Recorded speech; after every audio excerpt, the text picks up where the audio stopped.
আসসালামু আলাইকুম। আবারও চলে এসেছি নতুন আরও একটি রেসিপি নিয়ে। আজ আমি তৈরি করে দেখাবো ডোনাট রেসিপি। এই রেসিপিটি আমি কিন্তু আটা দিয়ে তৈরি করে দেখাবো। তো চলুন শুরু করা যাক। এখানে আমি এই ডোনাট তৈরি করার জন্য হালকা কুসুম গরম পানি নিয়েছি, তারপরে 1.5 চা চামচের মতো ইস্ট দিয়েছি। এখন এটাকে খুব ভালো করে নেড়ে চেড়ে তারপরে দিয়ে দিলাম রেগুলার রান্নার তেল। এখানে 2 টেবিল চামচের মতো দিয়েছি, তারপরে দিয়েছি একটি ডিম। এখন এই সবগুলো উপকরণ একসাথে ভালো করে পানির সাথে মিশিয়ে নেব।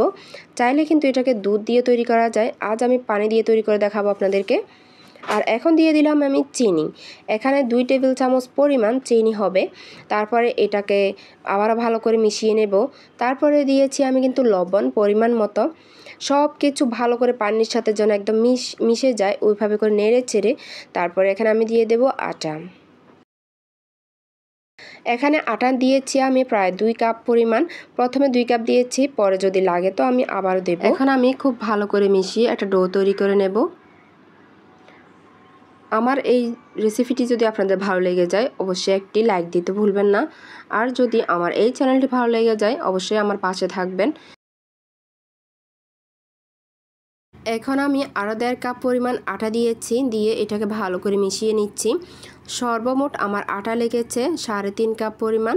তারপরে লাস্টে একটু তেল দিয়ে হাতে এটাকে আবার ভালো করে মেখে 10 মিনিটের জন্য এটাকে ঢাকনা দিয়ে আমি রেখে দেব। একটু গরম অবস্থায় জায়গায় রাখলে খুব বেশি ভালো হয়।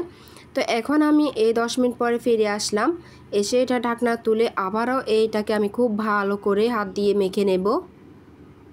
মেখে নেওয়ার পরে আরও কিছুটা অংশ নিয়ে এখান থেকে আমি একটা রুটির মতো বেলে নেব। রুটির মতো বলতে এই যে এইরকম মোটা থাকবে। এইভাবে বেলে নেওয়ার পরে আমি একটা গ্লাসের সাহায্যে এটার একটা ডোনাটের শেপ দিয়ে দেব। এখন আমি একটা ঢাকনা নিয়েছি, ওই ঢাকনার সাহায্যে কিন্তু মাঝখানে একটা ফুটো করে দেব, তাহলে হয়ে যাবে এটা একটা ডোনাট। এইভাবে করে আমি সবগুলা বানিয়ে রেখে দেব। এইভাবে বানানোর পরে আরও 10-15 মিনিট এটাকে একটা ভিজা কাপড় দিয়ে ঢেকে রাখবেন, তাহলে কিন্তু এটা অনেক ফুলবে। ডোনাট একদম সফট হয়ে যাবে, নরম হয়ে যাবে। এই যে এখানে আমি অনেকগুলো বানিয়ে রেখেছি, পরে আস্তে আস্তে এগুলোকে আমি বানাচ্ছি। এই দিকে অন্যদিকে আমি চুলায় ভেজে নিচ্ছি। তো 2-3টা করে আমি চুলায় দিয়ে ভেজে নিচ্ছি। চুলার আঁচটা কিন্তু মিডিয়াম থেকে লোতে রাখতে হবে, না হলে ভিতরেরটা কিন্তু হয়ে আসবে না বা ফুলবে না। খুব দ্রুত উপরেটা কালার হয়ে আসলে ফুলার কিন্তু চান্স থাকবে না। তো এইভাবে করে দেওয়ার পরে চুলায় কিন্তু অনেকটা ফুলবে, সেটা কিন্তু আপনারা দেখে পরে বুঝতে পারবেন। এই যে দেখেন আমার এক পাট কালার হয়ে আসার পরে বাকিটা আমি উল্টে দেব। তো এইদিকে দেখেন আমারটা কিন্তু খুব সুন্দর ফুলছে, আর একদম ডোনাটের শেপ মনে হচ্ছে না যেটা ঘরে তৈরি, যেন বাইরে থেকে নিয়ে আসছি। তো এইভাবে করে আমি সবগুলা বানিয়ে নেব। ডোনাট কিন্তু এমনি খেলে যতটা মজা তার থেকে বেশি মজা লাগে যদি এটা উপরে কিছু আইসিং সুগার দিয়ে দেন। আর সেই আইসিং সুগারটা কিন্তু আমি বাসায় তৈরি করে নেব। জাস্ট শুধু আমি চিনিকে একটু ব্লেন্ড করে গুঁড়ো করে নেব, তারপরে এই গুঁড়ো চিনিটাকে এটার উপরে দিয়ে দেব, তাহলে বাচ্চারা কিন্তু অনেক মজা করে খাবে, আমরাও খেতে পারবো। এখন আমি আপনাদের সাথে শেয়ার করব চকলেট সস কীভাবে আমি তৈরি করেছি। আর এই যে খুব সহজভাবে কিন্তু এটা তৈরি করা যায় যদি বাসায় থাকে কোকো পাউডার। এখানে আমি 1/3 কাপ পরিমাণ কোকো পাউডার নিয়েছি, প্রায় 2 টেবিল চামচ পরিমাণ চিনির যে ব্লেন্ডার করে নিয়েছি ওই চিনির পাউডারটা দিয়েছি। গোটা চিনিও দেওয়া যায়, কিন্তু এটা দিলে খুব তাড়াতাড়ি মিশে যাবে। তারপরে এখানে দিয়েছি আমি 1 টেবিল চামচের মতো কর্নফ্লাওয়ার, দিয়ে এখানে আমি লিকুইড দুধ দিয়েছি, মানে যতটুকু লাগবে আর কি, দিয়ে এটাকে খুব ভালো করে মিশিয়ে নিচ্ছি। খুব সামান্য পরিমাণে 1 চিমটি লবণও দিতে পারেন। তারপরে এখানে আমি কিছু রেগুলার রান্নার তেল দেব, চাইলে এখানে কিছু বাটার দিলে আরও ভালো। রেগুলার রান্নার তেল দেব। তারপরে দিয়েছি এখানে আমি কিছু চকলেট সিরাপ অথবা ভ্যানিলা এসেন্স, মানে এটার খুব সুন্দর একটা ফ্লেভার আসার জন্য। তো এটাকে সব কিছু ভালো করে মিশিয়ে নিয়েছি। এই অবস্থায় এটাকে আমি চুলায় বসিয়ে দিয়ে চুলার আঁচটা লোতে রেখে এটাকে ঘন করে নিতে হবে।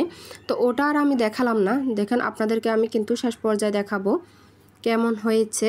তো এইভাবে ভালো করে মিশিয়ে চুলায় বসিয়ে আরও কিছুক্ষণ নাড়াচাড়া করলে কিন্তু, জাস্ট শুধু 2-1 মিনিট নাড়াচাড়া করলে কিন্তু এটা ঘন হয়ে যাবে।